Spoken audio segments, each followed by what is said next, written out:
Kichkinagina chamadon, lekin buni ishi ancha kuchli hamda ancha zo'r. Kichkinagina chamadon, oddiy chamadonga o'xshaydi, lekin bu ishi 3-4 kishining ishini bittada qilib qo'yadi. Lacetti, Cruze, Tracker 1, Orlando mashinalariga metka qo'yishga ko'pchilik o'ylanadi hamda metkani noto'g'ri qo'yib qo'yadi, detonasiya ko'payib ketadi. Xuddi shu ishni mana shu bitta chamadon bilan bittada bir kishi hal qilsa bo'ladi. 2 kishi ham qilib, bir kishi o'zi bemalol metkani qo'yishni o'rgatib qo'yaman. Qaranglar. Bu chamadonning ichida komplekt bo'ladi, ko'rib turibsizlar. Hamma narsasi bor, val dushayotgani hamda mana bu narsani bitta odam qaytarib turadi. Xuddi shu narsani qaytarib, solib joyi bor, solib qo'ysalaring, natijada ham o'zi turadi. Ko'rib turibsizlar, zyochkaga kakbalozning tishi bor. Bu narsani ancha oldin bilgan bo'lganimda, ancha vaqtim, umrimni qisqart tejagan bo'lardim. Ya'ni yaqinda bilib qoldim. Shu narsani oldim, effekti zo'r. Greta bir 250 ming yon verdi oldim, tavsiya qilaman.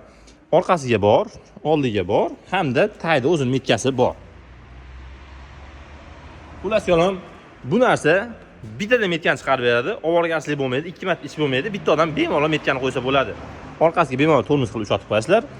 Zyochkaga kakbalozning ushlaydigani bor. Ko'rib turibsizlar, ajoyib narsa.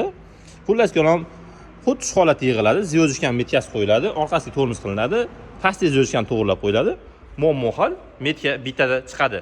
Orlando, Tracker 1 hamda Lacetti Cruze mashinalari bir xil bo'ladi.